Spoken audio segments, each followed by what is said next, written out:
The desire for indefinite youth is as old as humanity itself, from the epic of Gilgamesh to quest for the fountain of youth, to the various elixirs concocted by alchemists. Human history bears witness to innumerable and often bizarre attempts to extend life by defeating aging. Though current life expectancy figures testify to the power of medicine, hygiene, and better living conditions, we are nearing its upper limits. Curing all forms of cancer, for instance, would increase current life expectancy by a mere 3 years. Despite these advances, however, aging itself has not been altered. Both aging and death continue as an affront not only to our natural desire to live on, but to our technological capabilities. The more powerful we have become, the less inclined we are to accept these realities. One might be tempted to view the history of human pro-longevity as a failure, were it not for the recent developments in cellular and evolutionary biology. Breakthroughs in genetics have also reinvigorated ancient hopes of slowing down human aging. Though some have dubbed the latest quest for extended youth a form of scientific porn, the hope of achieving significantly longer earthly life is no longer limited to the genre of, say, science fiction. Geneticist Michael Rose, for instance, has engineered fruit flies that live 4 to 5 times longer than normal. Drawing simply on the principles of evolutionary biology, Rose has been able to selectively breed, and I'm quoting him, tiny flying Methuselahs at will. Others have increased the lifespan of the nematode worm C. elegans by 6 and 10-fold by manipulating genes that mimic the effects of caloric restriction or a reduced diet. More complex organisms like mice have been genetically engineered to live twice as long as normal mice.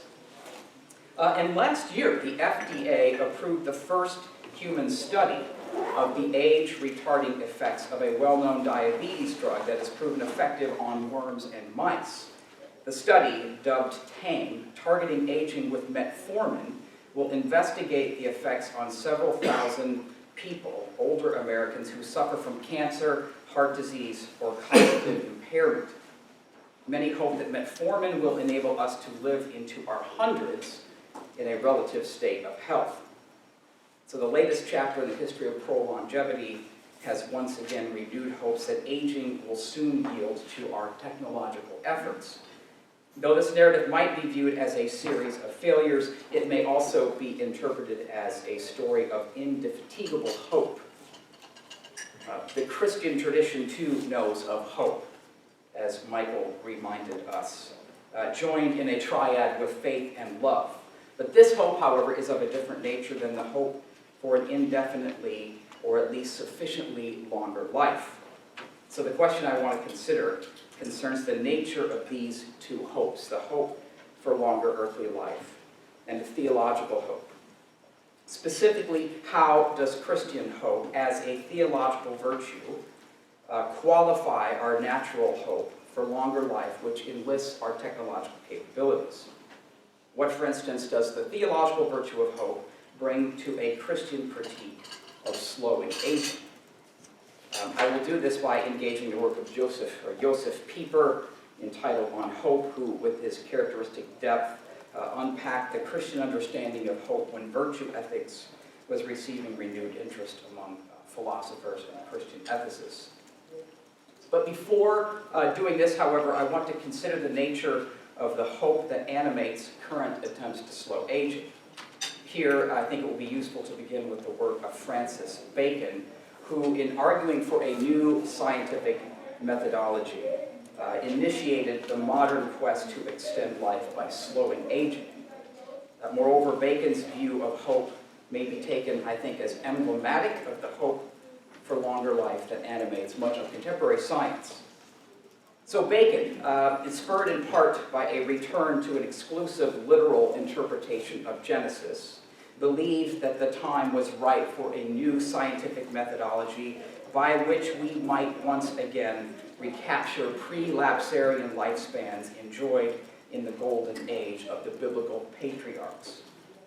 To this end, he argued that slowing aging should become medicine's highest aim, by which inductive knowledge might be employed to, in his famous words, to relieve man's estate.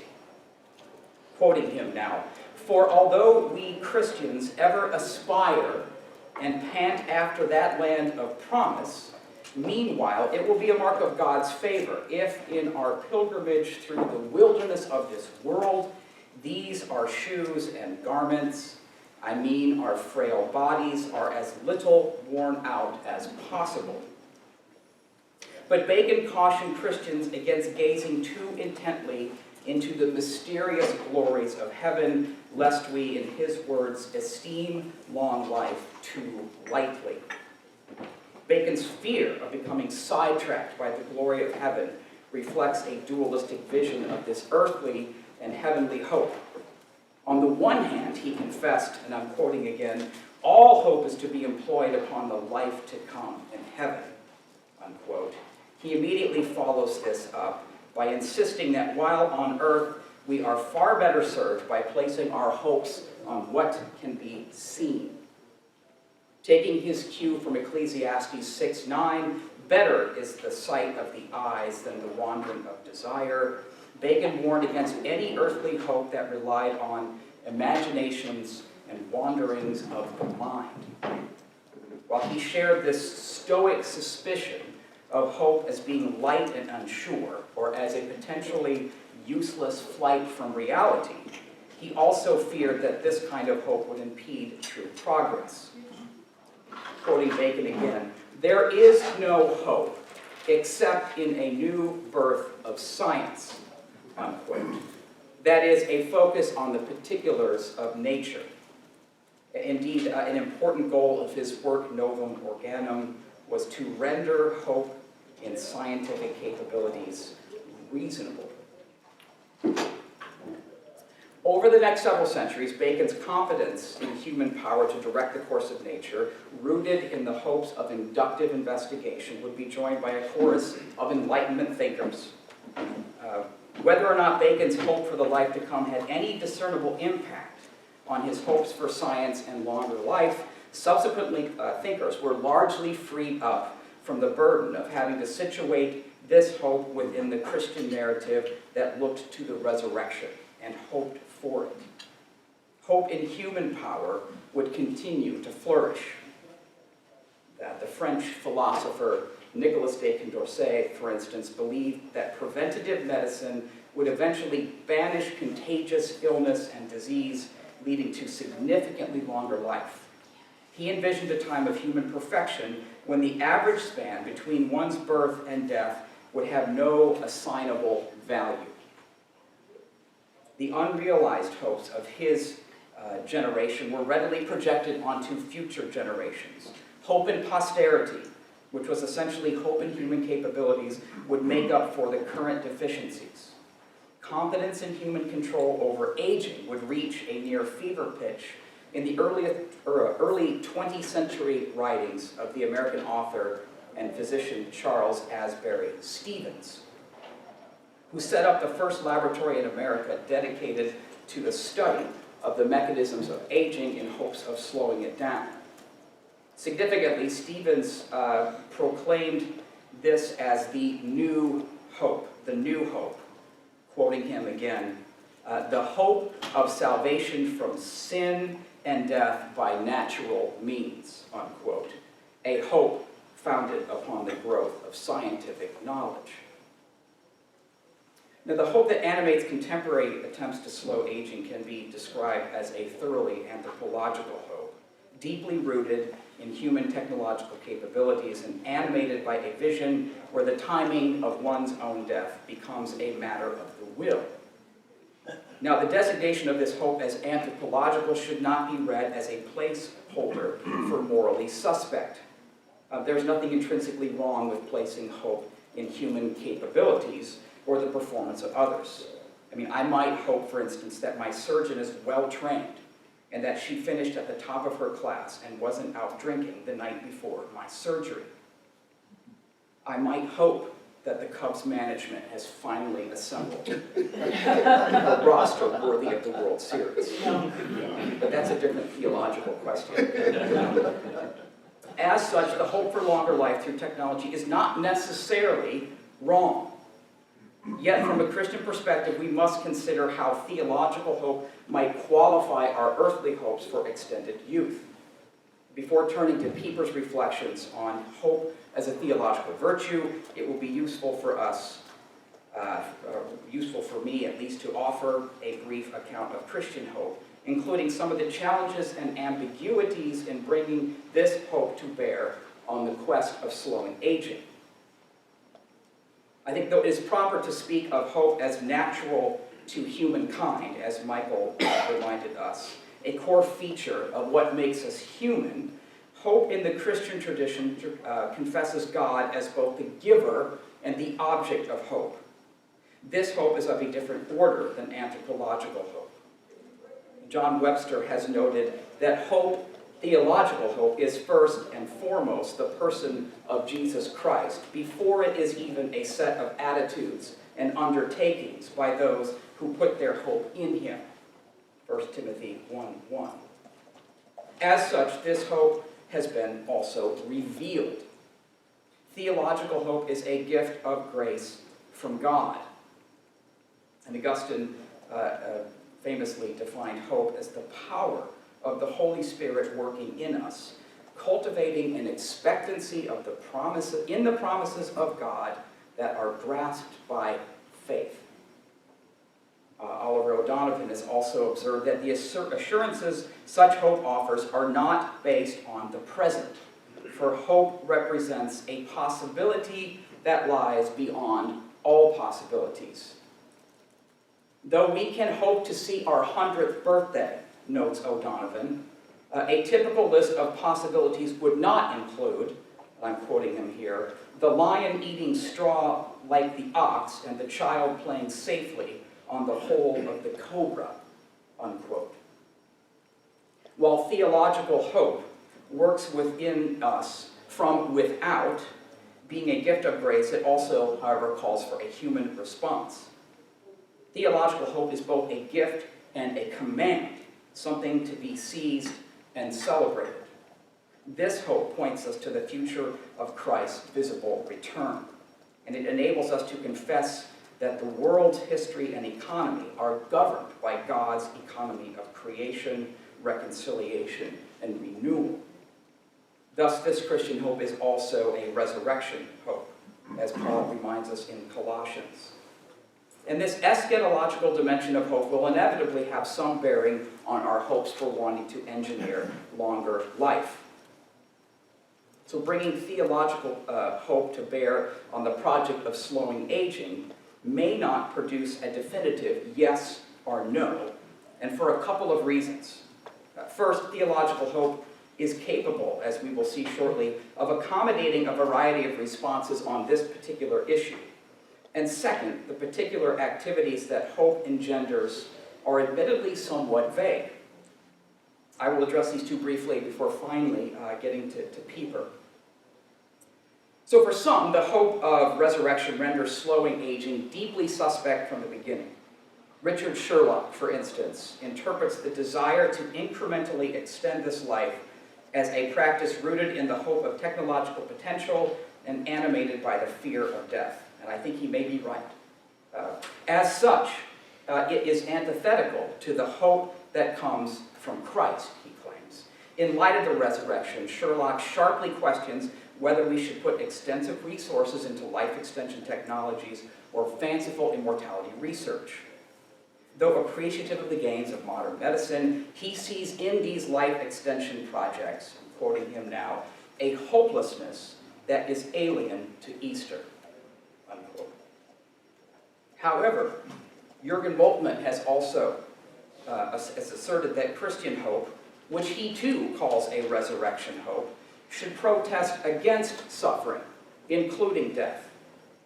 Refuting the charge that Christian hope fosters an otherworldliness that might breed inactivity, Moltmann insists that Christian hope must declare itself the enemy of death and a world that puts up with it. Christian hope breeds a righteous impatience with reality as it currently stands, and enabling us to suffer under it even as we contradict it. While he has not specifically addressed aging retardation, his construal of hope as a protest against death appears to leave some room for aging attenuation.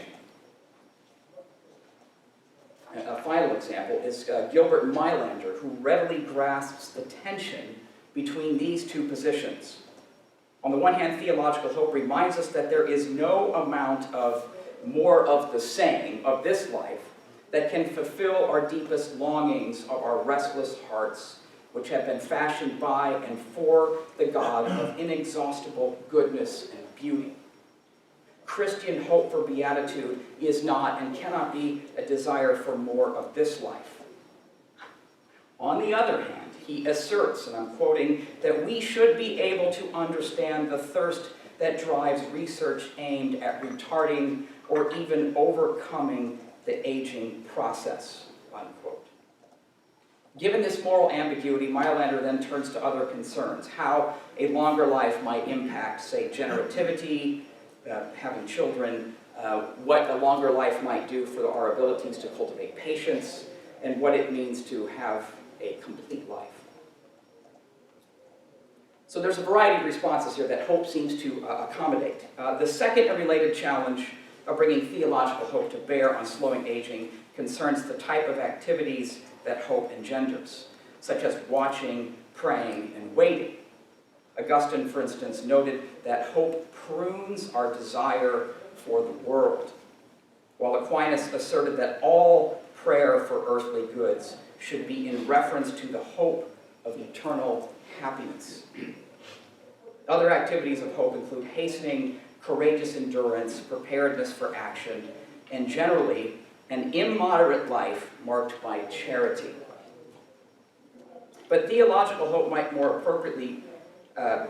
be more appropriately described as an orientation or perhaps a particular quality of action than it is a specific act. Though theological hope can help us frame biological issues, it may be asking too much of hope to offer a definitive judgment, at least on slowing aging. At the very least, theological hope reminds us that eschatology does make a considerable difference in how one views current attempts to slow aging.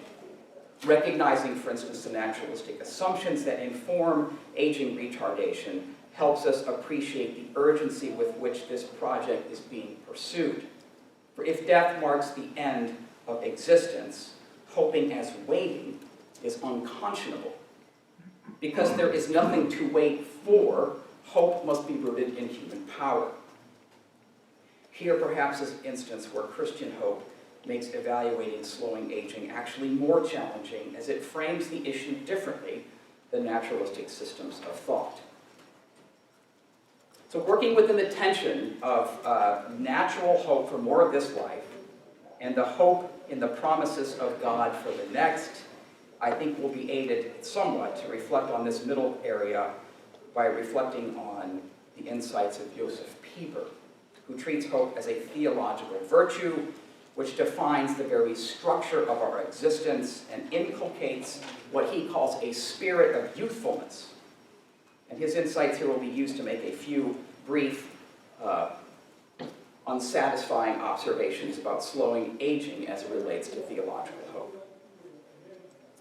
Pieper, in his work on hope, begins by reflecting on Aquinas' concept of life as a pilgrimage, or being on the way, that constitutes the very foundation of being in the world for the Christian. Michael alluded to this as well. Being on the way, this status viatoris, describes a core feature of our very creatureliness. It is the inherent not yet of finite embodied being. Negatively, he says this status viatoris is the absence of fulfillment and the persistent possibility of falling away into the nothingness of sin, while positively it is being oriented toward fulfillment where we become comprehensores, alluding to Paul in Philippians 3:13, which a possessor, which is the very antithesis of being status viatoris. A comprehensor possesses the happiness of fellowship with God, the beatitude that can never be lost. And according to Pieper, the only appropriate response for the individual who, as a viator, experiences his essential creatureliness, which is the not yet existing being of his own existence, is hope, the virtue that guards against despair on the one hand and presumption on the other. But this hope that sustains and carries us forward, says Pieper, can only be a theological virtue, that is, a virtue given by God, which has God as its object. Following again the footsteps of Aquinas, Pieper views theological virtues of faith, hope, and love as those supernatural gifts of God that enable us to attain that happiness that surpasses our nature, eternal fellowship with God. We should note that Pieper has no wish to deny earthly hope as a disposition natural to human creatures. Indeed, he goes as far to say that hoping for what is objectively bad is still, in a sense, real human hope. But natural hope lacks the distinct quality of theological hope insofar as the latter, says Pieper, is so oriented to the good that it cannot possibly turn toward evil. This theological hope involves a steadfast turning toward God, which is rooted in the reality of God's grace working within us. This theological hope is also rooted in Christ, Christ in us, the hope of glory, who is both the foundation and the fulfillment of our hope. Paul, Colossians 1:27. But this turning toward God does not change merely our orientation, it ought to also change us. According to Pieper, theological hope enhances us in ways befitting our nature, while also ennobling us to become more than we could become on our own. Theological hope is the ultimate potentiate, the ultimate power that enables us to be what Christ has called us to be. It is, quoting, the lasting elevation of man's being, unquote, which exists from, through, and in Christ. And one core feature of this theological hope is its ability to order, direct, and refine our natural hopes. Specifically, Pieper suggests that theological hope corresponds to the natural virtues of magnanimity and humility. Magnanimity gives us the courage to seek great things and to become worthy of them, while humility serves a proper restraint to our natural hope, acknowledging this inexpressible distance between creator and creature. But he also intriguingly suggests that theological hope can rejuvenate natural hope, making us, in a sense, young. So in the brief time remaining, I want to explore this idea by drawing out the potential implications for slowing aging.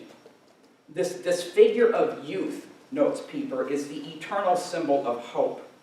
Youth and hope are related to one another in many ways. They belong together in both the natural and the supernatural sphere.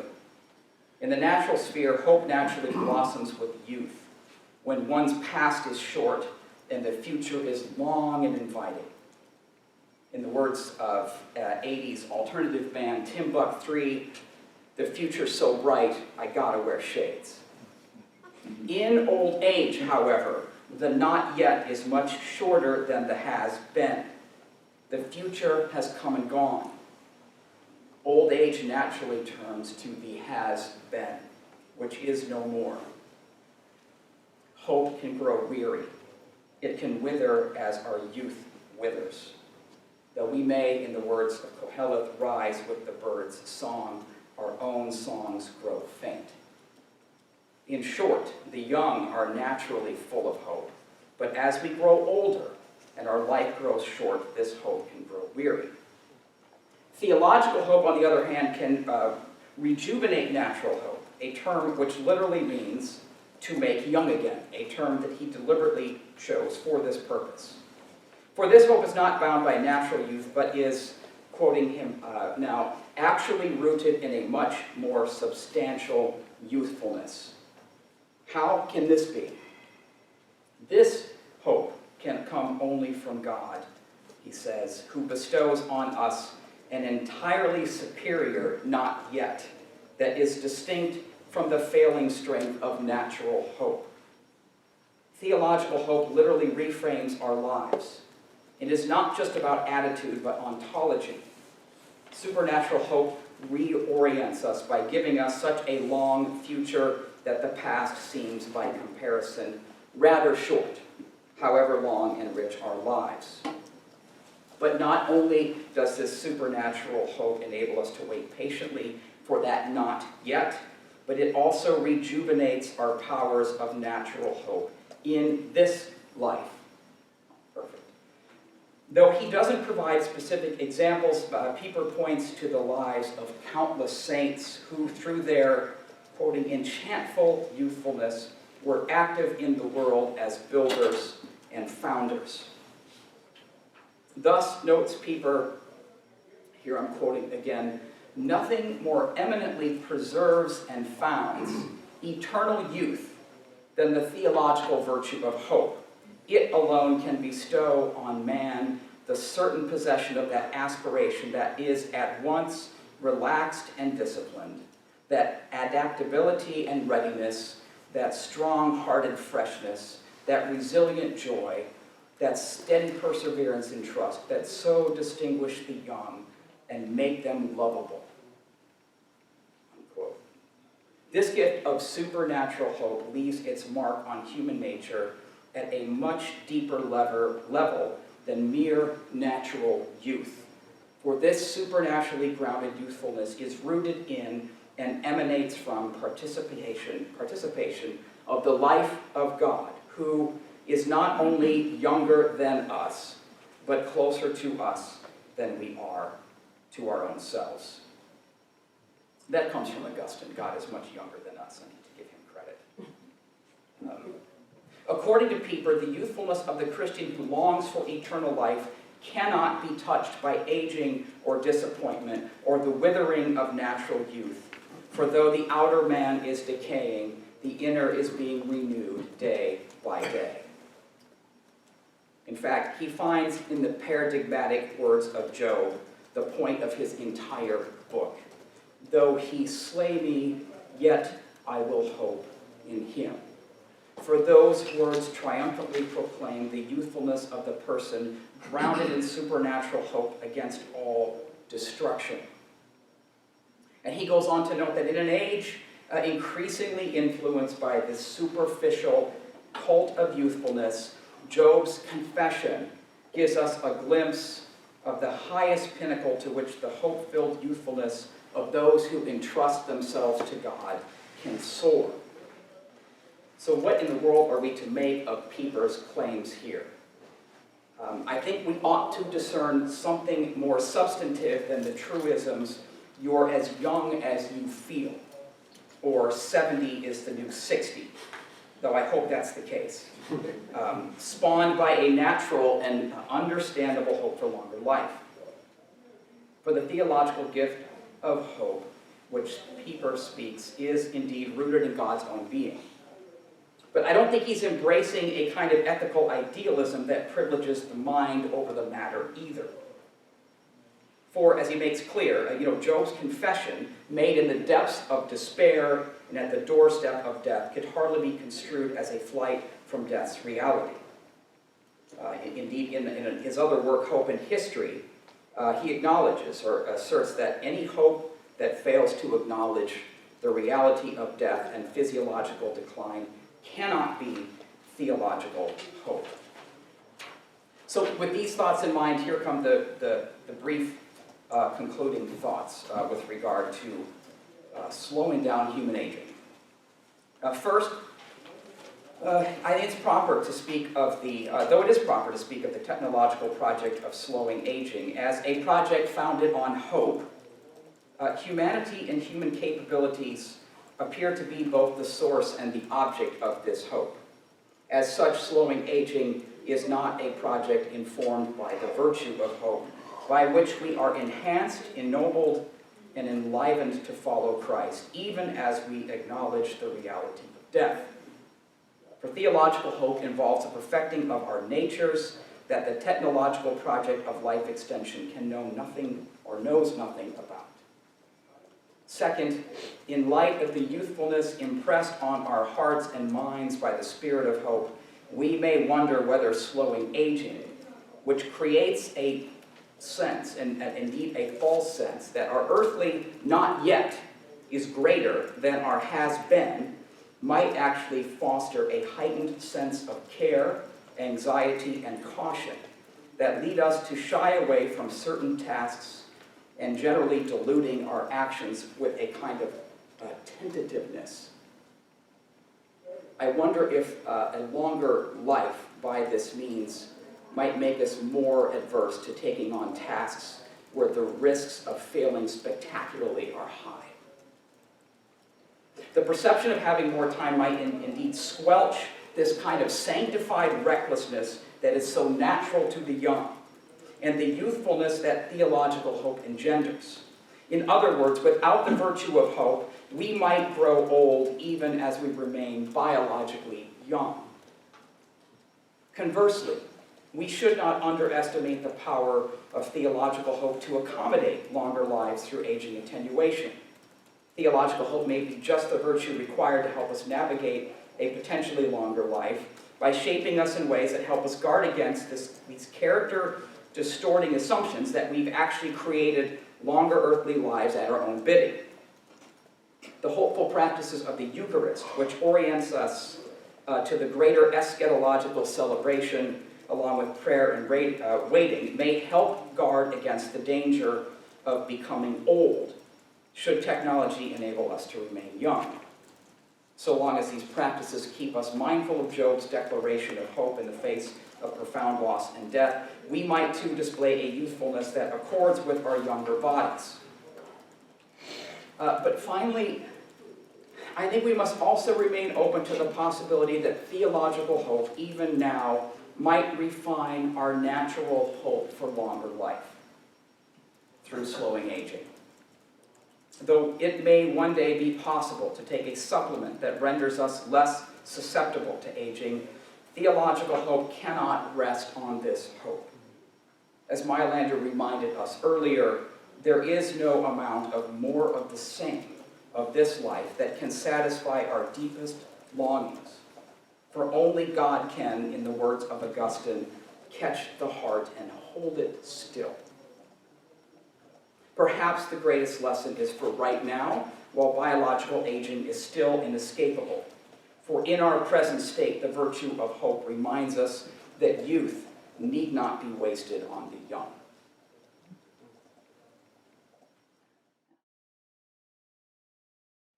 Todd Daly has written a wonderful essay that very nicely makes a theological case for how we might, as Christians, properly affirm the medical advances that delay some of the unwanted consequences of aging. There is much to commend and really nothing to condemn. I could use my allotted time to simply comment upon or amplify his many keen insights and acute observations. But what would be the fun in that? Instead, I want to push Todd on 3 points, and my brief comments are designed, hopefully, to spur further exploration and conversation. Specifically, I want to focus on something where he perhaps said too little, perhaps said too much, and on something in which he said nothing at all. First, too little. Todd, in your paper, you offered the following tantalizing sentence. The hope that animates contemporary attempts to slow aging can be described as a thoroughly anthropological hope, deeply rooted in human technological capacities, and here I add my own emphasis, fueled by an imagined future where the timing of one's death is simply a matter of the will. I think this is right. There is a growing public perception that death is or should be a matter of choice rather than necessity. For many late moderns, a good life is no longer preparation for a good death.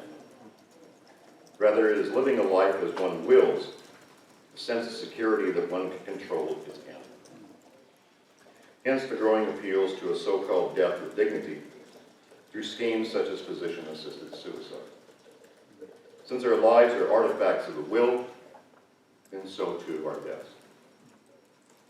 This sense of security that we can or should make the end of life subject to the will is, I believe, misleading.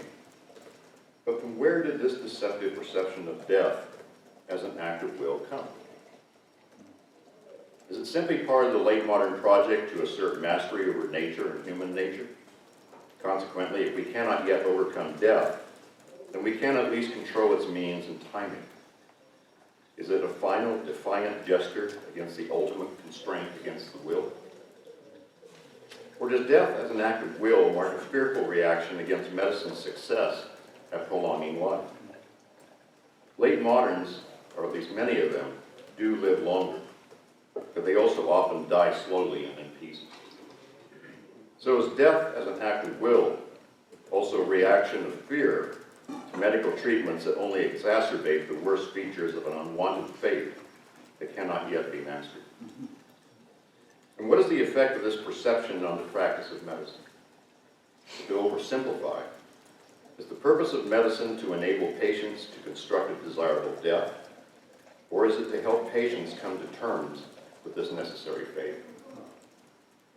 These are some of the questions I would like to hear you say some more about. My reason for posing them is that adding greater clarity about the sources of death as an act of will would give greater purchase to one of your insights, namely, that in hope, quote, we are enhanced, ennobled, and enlivened to follow Christ while acknowledging the reality of death.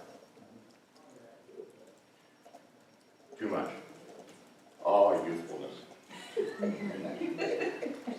I think I understand that when you use the term youth, you are not referring to a banal and fanciful notion that if one can remain young in body and spirit, all will be well.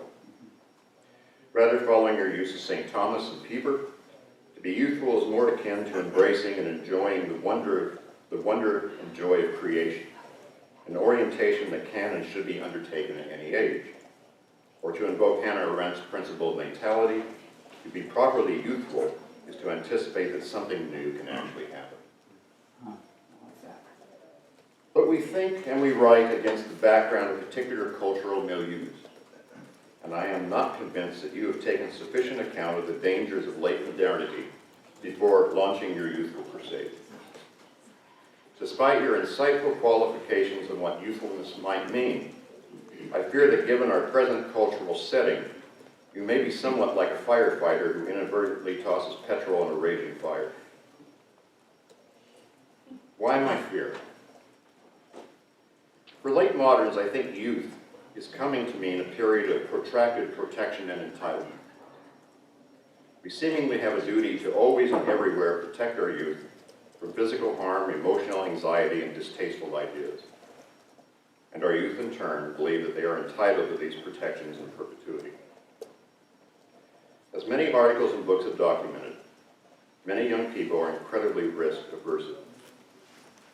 The so-called millennials strike me, and this is an overgeneralization to be sure, as a generation that if they had their way upon graduating from college, they would immediately enter a retirement community where all their material wants and needs would be met with little effort, and they could spend their days playing the virtual equivalent of adults.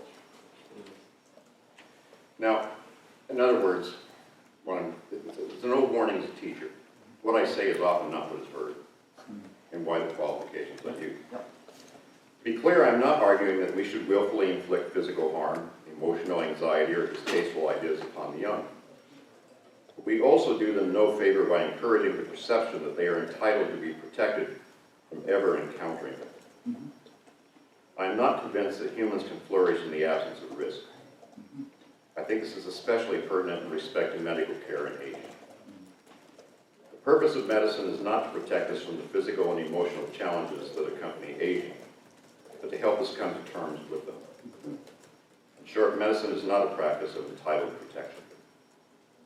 Should this become the case, then medicine becomes paternalistic, a condition that is corrupting for both physician and patient.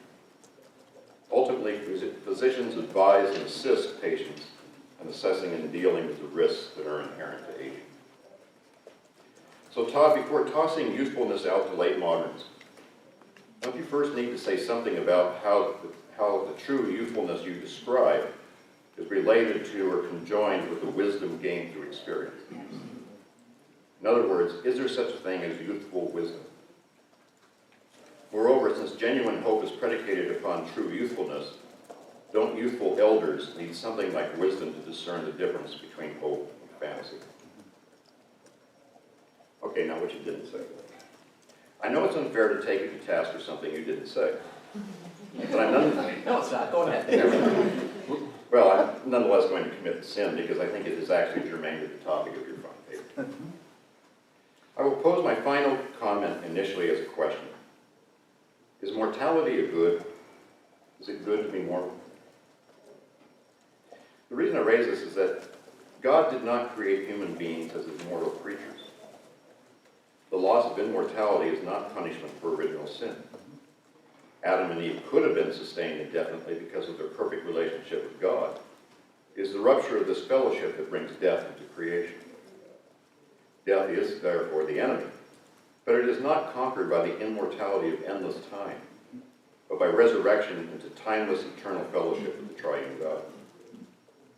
Moreover, the incarnation affirms this mortal status of creatures. The Word made flesh did not evade death, but it was a death followed by resurrection. Death is, as Scripture reminds us, the enemy, and it will have its say, but it is not the final word. Again, to be clear, I am not arguing that in light of our hope and resurrection, our physical or bodily existence is to be disparaged. To the contrary, this is the Manichaean heresy that needs to be steadfastly resisted in all of its religious and secular manifestations. Rather, I want to suggest that consenting to mortality as a good of creaturely life is needed in order to affirm other human or created goods. A quick example, the good of parenting. There is something inherently good, it seems to me, about one generation passing life on to the next and then passing away. Call it, if you will, both the grace and gold plating. It is telling in this respect that the most rabid transhumanists dedicated to achieving greatly extended personal longevity or even immortality have nothing good to say about procreation. Children, after all, are nothing but impediments to one's survival. And there is no generational horizon in regard to pursuing this objective. I believe that consenting to mortality as a good of creaturely life might enrich our understanding of resurrection hope, and that such hope in turn might offer some guidance in providing and receiving medical care as people grow older. For is there not a difference between medical care that is predicated upon a consent to mortality as opposed to the fear of death? I'm not smart enough to suggest what this difference might look like, but I have an intuition that such an exploration would prove worthwhile. Who knows? It might even promote a properly youthful orientation for aging.